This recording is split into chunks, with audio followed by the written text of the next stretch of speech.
If you like what you're listening to, support this podcast on Patreon. Patreon.com, search Phil Dawson, or find a link in the show notes and join up. It's very much appreciated. Thank you for listening.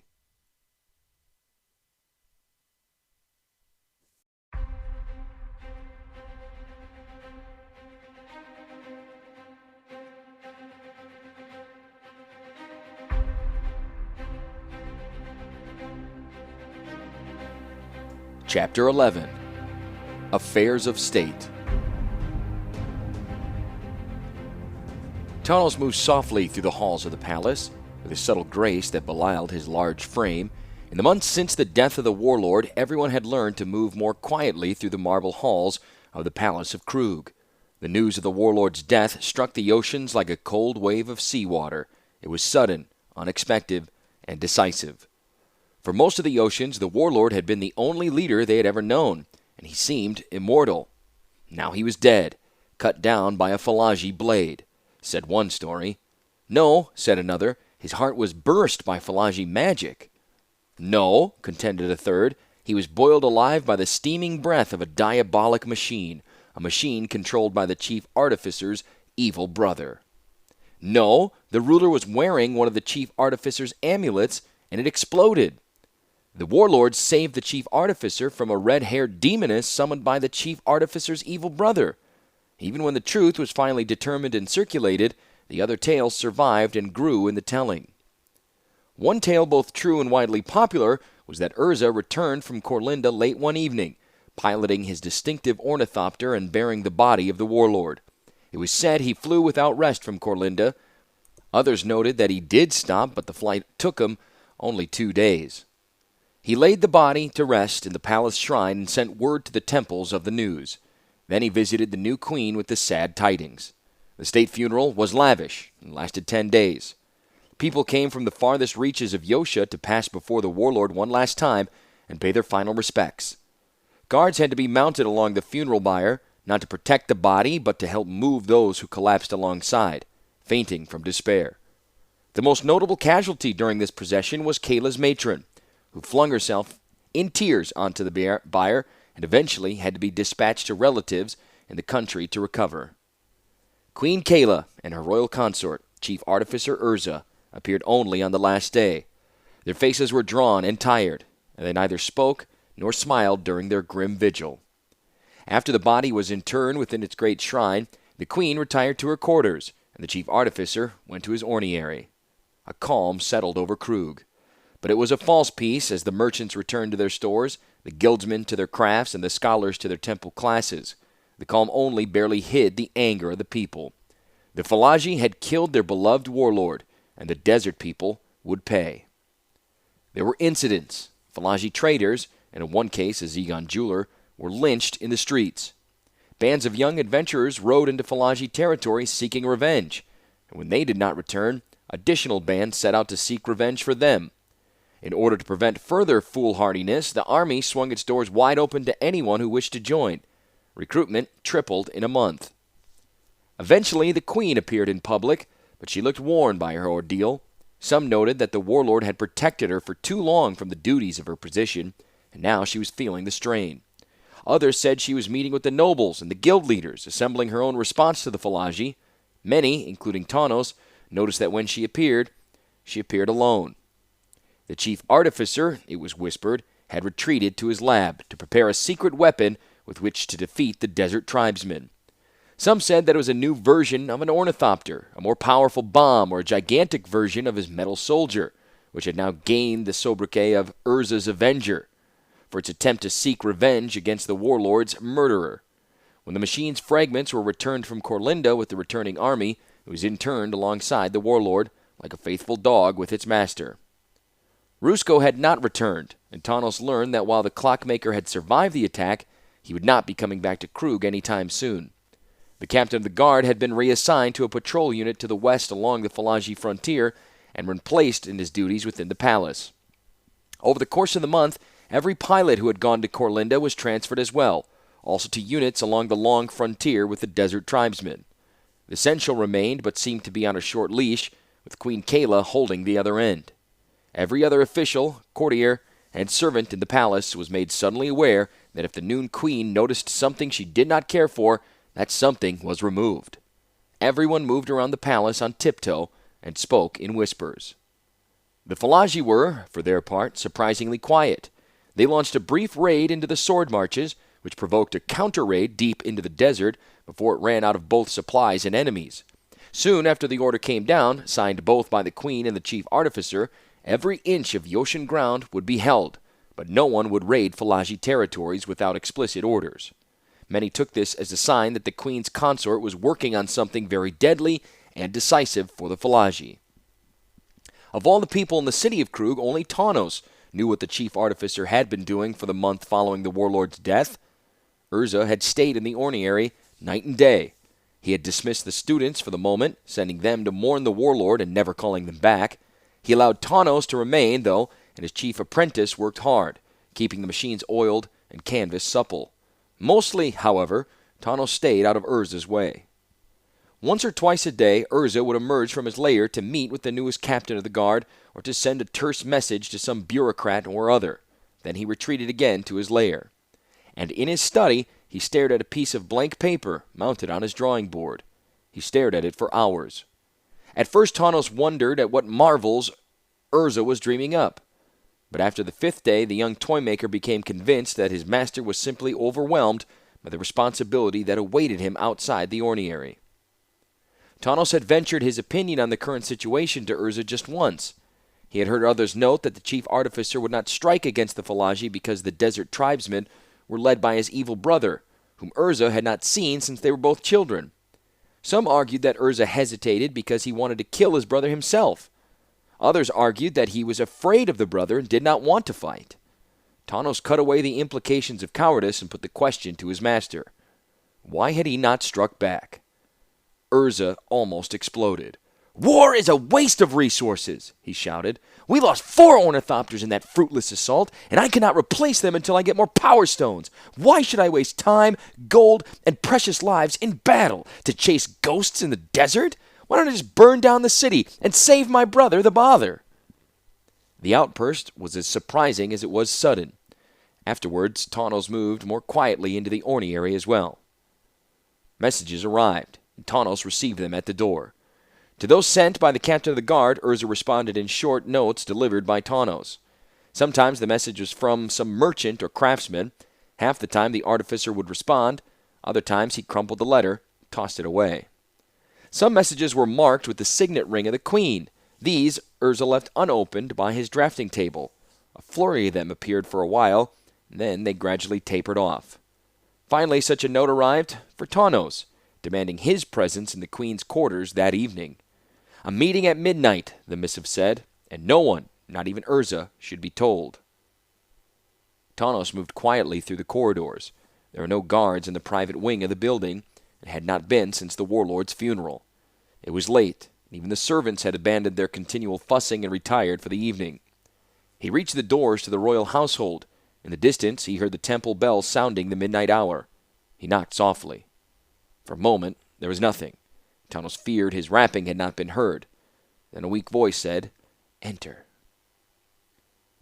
Tawnos pushed the door open gently. "Your Majesty?" Queen Kayla was seated by the window, looking out at the city of Krug spread below.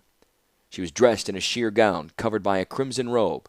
She held a large brandy snifter in her hand, and even from across the room, Tawnos could see it was filled higher than it should have been. The queen said nothing, and Tawnos entered, closing the door behind him. "Your Majesty?" he repeated. Kyla sighed deeply. "No," she said. "Don't call me that. I have been your Majesty to tears today. Today and every other day." She took a sip of the brandy. "Call me Kayla. Can you do that, Tawnos Toymaker?" Tawnos opened his mouth and tried to form his lips around the words, but they refused to cooperate. Finally he said, "I'm afraid I can't, ma'am." Kayla snorted, a pretty, ladylike sound. "Ma'am will have to do, then, at least for the moment." She spun in place on the window seat and set her slippered feet on the floor. "Would you like something to eat? I had the kitchen send up some chilled meat and cheeses." She waved an arm at a nearby table. Had been set with fine crystal and silverware and a pair of elegantly twisted candles. Porcelain plates as translucent as the wings of an ornithopter were laden with food. There were meats, both chopped and shaved, cheeses, fruits, and several pickled items that Tanos could not immediately identify. "If you wish, your ma'am," said Tanos, moving toward the tables. Kayla crossed paths with him en route to her own seat. As she passed, she stumbled, spilling a bit of her drink and brushing against the apprentice. "Sorry," she murmured, holding a hand out against his chest to steady herself. "Not to worry," replied Tanos. He inhaled a heady lungful of her perfume mixed with the fumes of brandy. If forced to guess, he would say that the brandy was older than the warlord had been. Tanos tried to recall the last time the queen drank more than a single glass of wine with dinner. He came up empty, but surmised that Kayla had already refilled her goblet at least once before he had arrived. Carefully, Tanos sat down, unsure what to do next. He thought of himself as a simple coastal boy, lacking the sophistication of high ocean society, but he was fairly certain of how the evening was shaping up. Kayla stabbed a morsel of cheese with her knife and waved the cheddar-tipped utensil at the apprentice.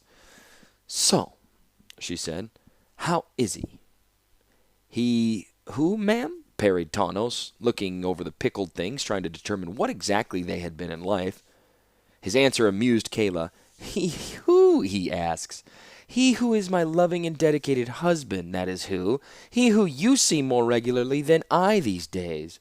She bit off the last words neatly and leaned back, evidently pleased she had managed to say them without tangling her tongue. Tano grasped at words. He is well, your majesty." "Kayla," said the queen.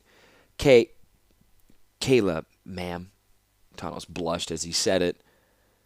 "I write to him, but he does not respond," she sighed, popping the bit of cheese in her mouth and looking for another target. "I know," said Tanos quietly, "but he has been busy with patrols and things. His designs." "Ah, yes," the queen raised her hands toward the ceiling.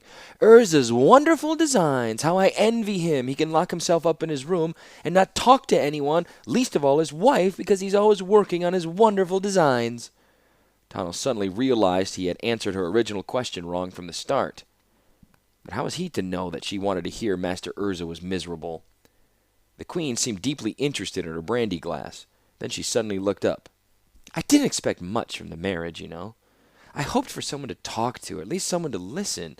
An heir or two to make Daddy happy, and now no heirs, no Daddy, and not even a husband anymore." She looked over at Tanos. "So, are you?" Tanos blinked. His head was swimming from the perfume. "Am I what?" "Are you someone I can talk to?" asked the queen. "Because I've had it with people whom I can talk at, who make all the right noises but really don't engage in conversation at all." She was motioning with both arms now, the ancient brandy slopping over the sides of the glass. "I can talk at the sensual, and I can talk at the matron, or I could when she was here, but there's no one I can talk to. I mean, I felt I could talk to Urza," she added softly.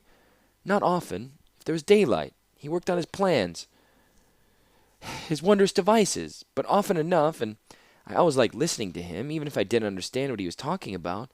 And now, she let her voice trail off. When Tanos had been a very young man, he had worked on his uncle's fishing rig. One morning, when he was not paying sufficient attention, the boat had been breached by a large wave and had been knocked overboard. The young Tanos panicked, floundered, and found himself struggling underwater.